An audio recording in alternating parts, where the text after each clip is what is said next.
A platypus? Parry the platypus! Agent P! Welcome to the third part of the Alex's Mobs mod showcase. In this part we're checking out the defensive mobs and the placeable mobs. The defensive mobs are capable of harming the player without being provoked, but they won't always attack. This includes applying a status effect when attacked or if the player gets too close to one. Alligator Snapping Turtle. These big freshwater turtles defend themselves with their sharp beaks. Alligator snapping turtles will attack if they are closely approached by the player, or if the player attacks one. Moss will often start to build up on an alligator snapping turtle if they have spent a lot of time in water for too long. If they are mossy, they can be sheared to obtain seagrass, or on rarer occasions, spiked scutes. Grizzly bear. These are big defensive, furry animals that roam in forests with their cubs and they love to eat honey. They will only attack if either them or their babies are closely approached or if the player attacks them from afar. Grizzly bears will tear through bee nests or beehives filled with honey to obtain the honeycombs inside. Grizzly bears that have eaten honey will become neutral towards the player and no longer attack when approached. Tamed grizzly bears can be ridden by the player. Any mobs that try to attack the player will fail because of the grizzly bear's height. Platypus. These creatures have poisonous spurs on their feet to use for their defense. If a platypus is fed redstone, it will begin to rapidly rotate its head whilst releasing electric particles. The platypus will then begin searching for nearby clay blocks. Once it has found one, the platypus will start digging and will dig out several clay balls and maggots. Naming a platypus Perry will give it a skin based off of the character of the same name in the TV series Phineas and Ferb. Rattlesnake. These are small reptiles that warn potential attackers by rattling their tail. If this warning is ignored, they will attack by biting once at their target, inflicting poison in the process. Rhinoceros. These are strong and tough herbivores that can be found grazing in savannas. Rhinoceros can be pacified if a player feeds one wheat, which will make the rhinoceros neutral towards whoever fed it.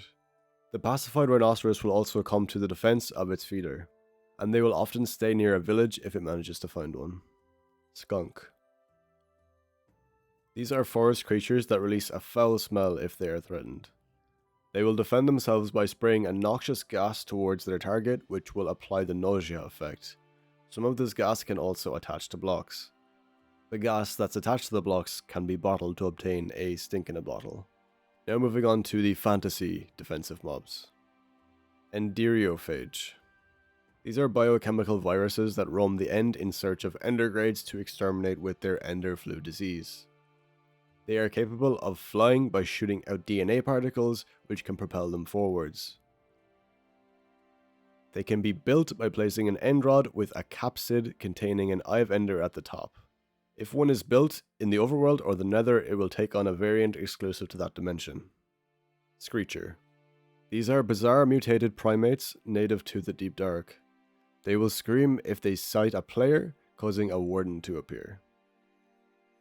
They are classified as defensive because when they attack, they won't actually attack and will instead make a lot of loud, monkey noises and clapping loudly with their symbol arms, which can summon a warden. Screechers can only summon a warden if they are in the Deep Dark biome. If they do it anywhere else, then a warden cannot appear. Even though these mobs summon wardens, the wardens will still attack them anyway. Sunbird. These are holy birds that soar above the tallest mountains and can give a player a blessing if they get close, or a curse if they attack it. If a player gets near a sunbird without attacking, then the sunbird will grant the player the sunbird's blessing effect. If a sunbird gets near any undead mobs that are not immune to fire, then the sunbird will create a sun effect that can set the undead targets on fire. Sunbirds are inspired by the Pokemon Ho-Oh. Look at this graph! A large amount of you who watch my videos aren't subscribed, so if you do enjoy the video and you want to help me out, please do click that nice red subscribe button down below. It's totally free and you can always unsubscribe later if you want. Now moving on to the placeable mobs. Placeable mobs are usually hostile, but the player can do something to make them passive or neutral. Anaconda. These are large freshwater snakes that slither around in swamps to find prey to strangle and swallow whole. Anacondas will attack by squeezing the target with its body before swallowing its victim whole. If it swallows 3 large entities, then it may drop some shed snakeskin. Anacondas can be pacified by being fed raw chicken. When done, the anaconda will become neutral towards its pacifier. Crocodile. These are big semi-aquatic reptiles that hunt prey using a death roll attack. They will usually attack unless the crocodile was spawned from a crocodile egg and the nearest entity upon spawn was the player. Crocodiles will attack by biting their target with their jaws, then dragging them into water where they proceed to do a death roll to damage their target. Crocodiles that hatch in the desert will take on a paler color scheme. Hammerhead shark.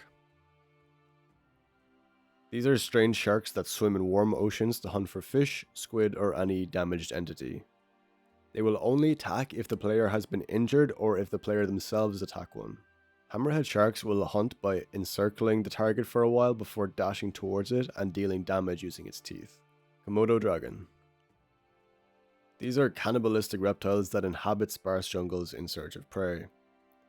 Komodo dragons can often be seen wrestling other Komodo dragons that haven't been weakened. This is when the two will stand on their hind legs and start pushing each other.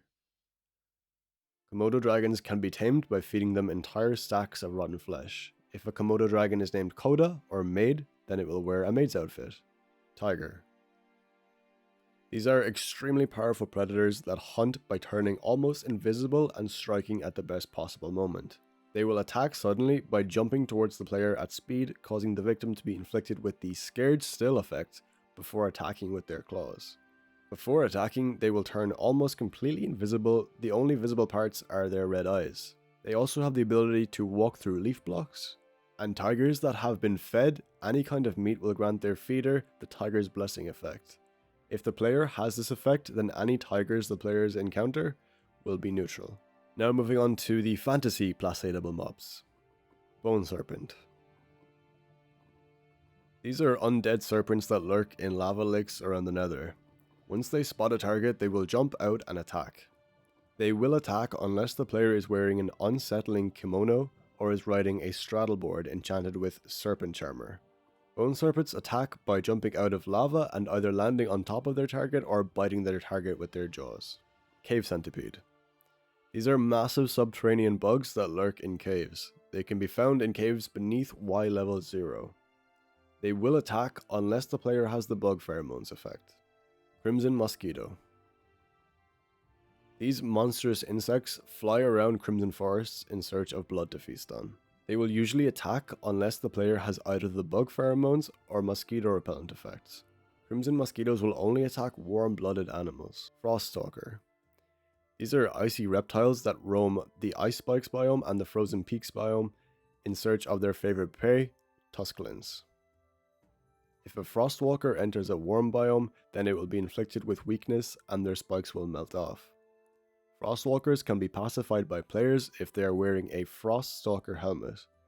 Pacified Froststalkers will begin to follow the player and will even come to their aid if they get attacked. Skellywag. Aggressive undead fish that patrol shipwrecks and attack by slashing with their sharp nose. They will attack any nearby player unless that player is wearing an unsettling kimono. And they will attack by launching themselves at their target. They will also attack dolphins. Soul Vulture.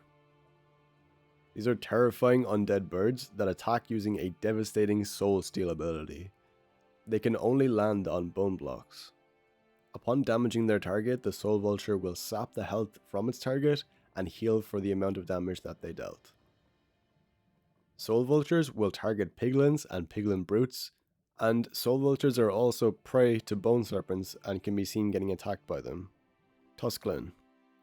These are ancient overworld relatives of the Hoglins, and they can be fiercely territorial. They will attack in a similar way to Hoglins in that they will use their tusks to gore their target. If their target is running away, then the Tusklin tends to give up chasing them quite early unless they are a Froststalker. Regardless of whether or not it has been pacified, if a player uses a saddle on a Tusklin, then the player can ride on it, although this can only be done for a short time as the Tusklin will soon buck its rider off. The riding time can be increased if the Tusklin is wearing ancient hog shoes. And that will do it for this video on the defensive mobs and the placeable mobs in the Alexis Mobs mod. In the next part, part 4, the final part, we will be looking at the hostile mobs of the mod. Thank you so much for watching, I'll see you in the next one. Take care.